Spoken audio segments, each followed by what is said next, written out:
Здравствуйте! В первом видео я показала вам, как я надеваю джубан. В этом видео я покажу вам, как я надеваю кимоно. Перед тем, как надеть кимоно, нужно свернуть воротник вдвое.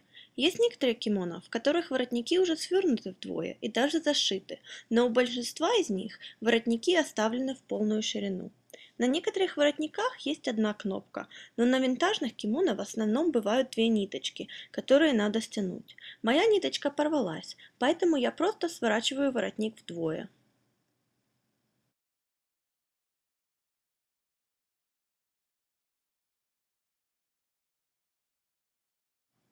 После того, как кимоно надето, я использую обычную прищепку.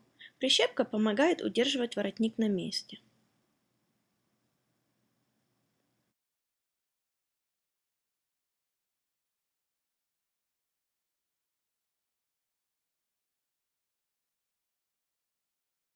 Теперь я подворачиваю кимоно до нужной длины и делаю складки у хачёри. Заметьте, что я завязываю кашихимо не на талии, а немного ниже, на бедрах. Это маленькая уловка, которой я научилась у своей подруги, которая часто носит кимоно слишком короткие для нее. Чем ниже вы завяжете хачёри, тем легче будет подогнуть кимоно и получить складку. Также, если кимоно слишком длинное для вас, то завязывайте хачёри как можно выше на талии. Еще можно сделать двойное хачёри для очень длинного кимоно. И если вам интересно, как это делать, то, пожалуйста, пишите в комментариях.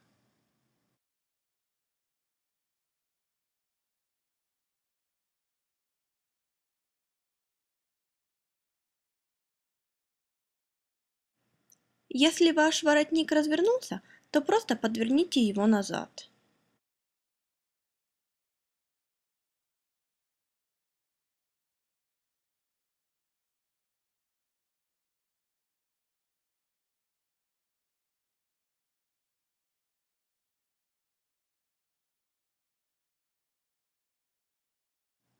Вначале я завязываю кашихима не слишком туго. Я делаю это для того, чтобы мне было легче расправить ахашёри и все складочки. После того, как я все расправила, я перевязываю кашихима намного туже.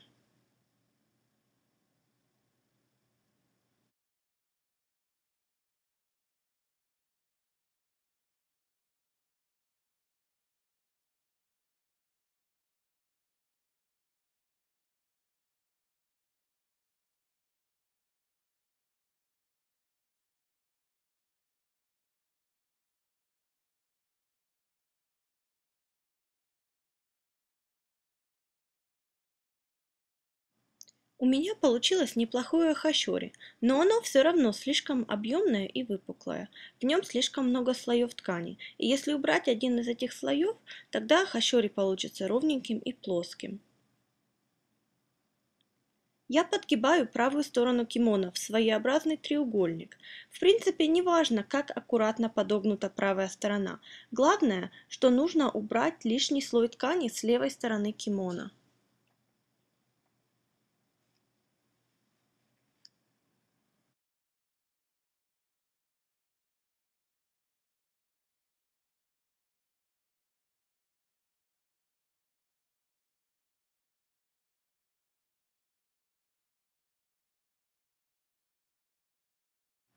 Чтобы удержать воротник кимоно на месте, я использую еще одно кашихима.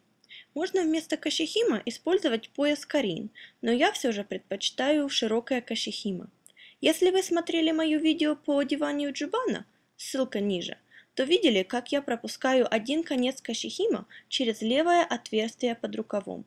Сделайте то же самое и с этим кашихима, только завяжите его спереди, а не сзади.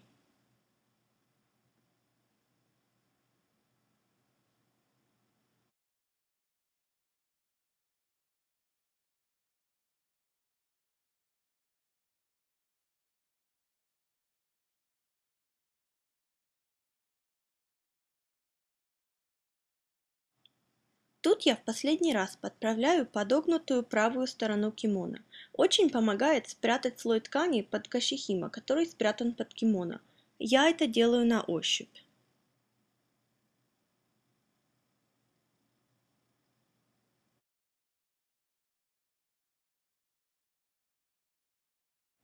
Не забудьте расправить складки на спине. В кимоно главное, чтобы шов на спине был посередине.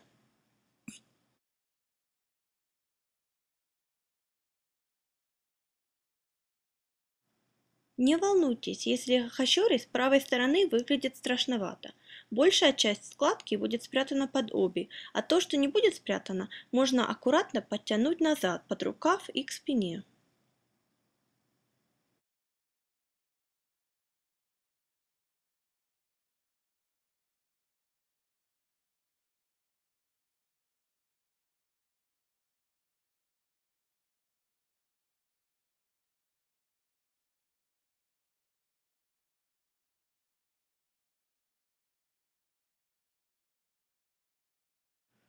Я использую еще одно датеджиме для подкладки на талии.